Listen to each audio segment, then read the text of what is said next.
Hey friends, Mark Holmes here, and as always, thank you guys for watching, commenting, subscribing, and being part of the Joe Boo Sports Report. Without you guys, this literally does not work. All right, so it is Thursday, and some news from a practice, not a game now. We talking about practice. Zeke Elliott and Aldon Smith both have been, they've cut back on the drills and stuff for them.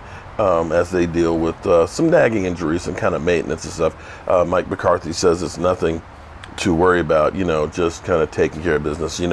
Football season is a marathon, and you're going to have a lot of aches and pains throughout the season, and it's basically management of that as much as possible. If your guys are sore and things, you don't want to overwork them. You want to try and keep them as healthy as possible, which is the thing to do. The Steelers were asked how you stop the Dallas Cowboys offense. 21. Basically, 21. If you can stop Zeke Elliott, there is nothing else to worry about. And that brings us to our quarterback situation, which, of course, after losing Dak Prescott, going to Andy Dalton, who knows how long he'll be on the COVID list, hopefully. Hopefully it's not full-blown or really bad. But COVID is actually kind of blowing up right now across the country with over 100,000 people yesterday. So we don't know how that's going to affect the NFL season.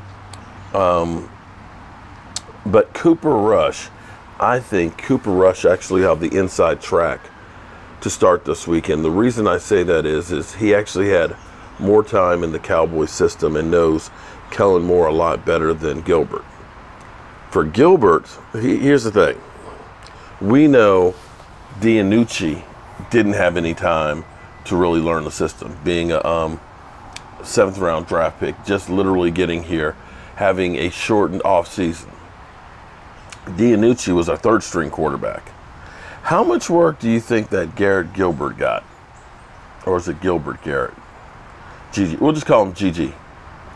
How much work did you think GG got? Dak Prescott, his rookie year, when he was a fourth-round draft pick, during OTAs said he got 1 rep in practice. 1 rep in practice. That's it. 1. At that point, it's like, why even give him 1? I mean, if you're not going to give him a couple, you get 1 practice. 1?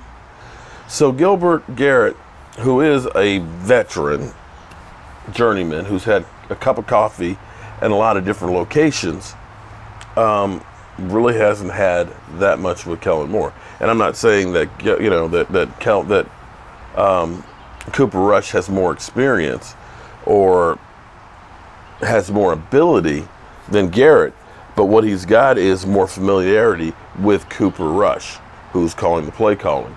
And it seems like from him being in practice that, the relationships that he had and knowing the team and the players like that, it seems like that's kind of come right around and seems to be somewhat working better in practice. We'll find out, I guess, tomorrow. Maybe we don't know. For all we know, they might pull a Tom Landry where they once had Craig Morton and Roger Staubach alternating series. After all the stuff I saw last week, with all the trickery, why not just throw everything out there?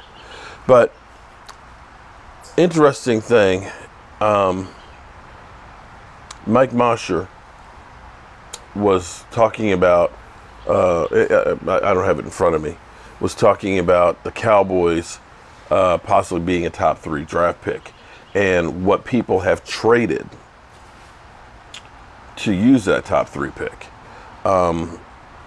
Basically, like, for example, Washington ended up giving up 3 number 1s in a second to move up about 6 spaces to get RG3. Now, that's not to say that a team can draft well with those picks, but I'd rather have all those picks and have the opportunity. And so when you start thinking it from the standpoint of that, it's terrible to lose. Believe me, it's terrible for us to lose this year. I don't want to lose. But we're at the point of, I don't want to die, but I don't have too much choice in it. When it's time to go, it's time to go. And that's kind of like the Dallas Cowboys season. They don't want to tank. They don't want to lose, but it doesn't seem like we're having too much a choice in the matter. you're down to a fourth-string quarterback. Guys, we threw Dak, Andy Dalton, Ben DiNucci, and now we're between Cooper Rush and Gigi. You don't have too much choice, especially when you're still in the 7-0 Pittsburgh Steelers. It's not that I'm saying, let's tank. We're in the tank. We're in the tank. They're trying their damnedest to try and win. You can't tell me that D-Law, who's now had 3 sacks in the last 4 games, shout out to D-Law, because it seems like all of a sudden you're looking like the guy that we wanted to pay all that money to. I look at that. I look at Aldon Smith, the things that he's trying to do. I look at Diggs. They're not trying to lose. It's not like we've got great starters that we said, you know what, we're going to pull these guys out. Zeke Elliott, have a seat. Tony Pollard, have a seat. Let's sign Mark Holmes and make him the running. That would be tanking, okay? They are trying to win. But we are probably still going to be in the spot that we are because of the amount of injuries that we have and a new transitioning coach.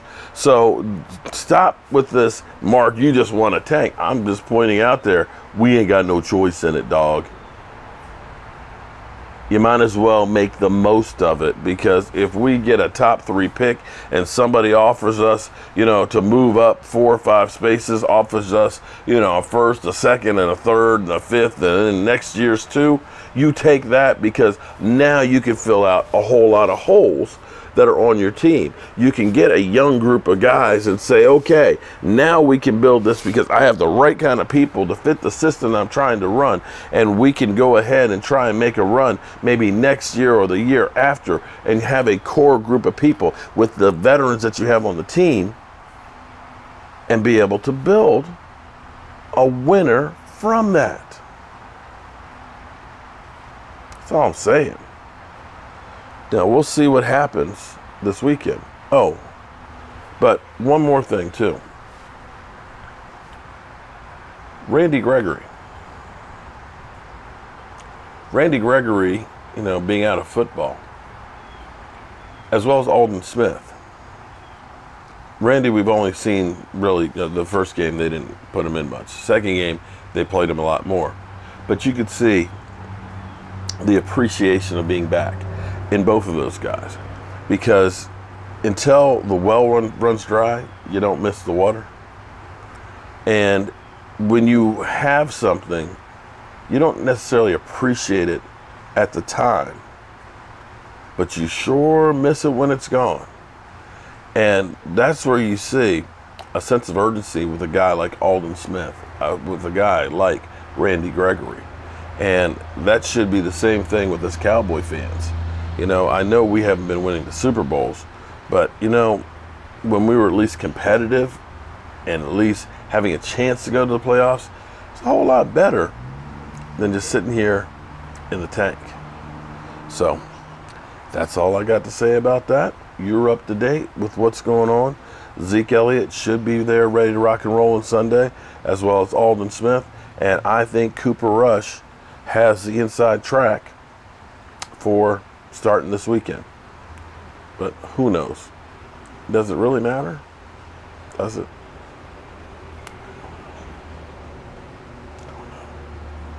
All right. Hope you're having a great day. Peace.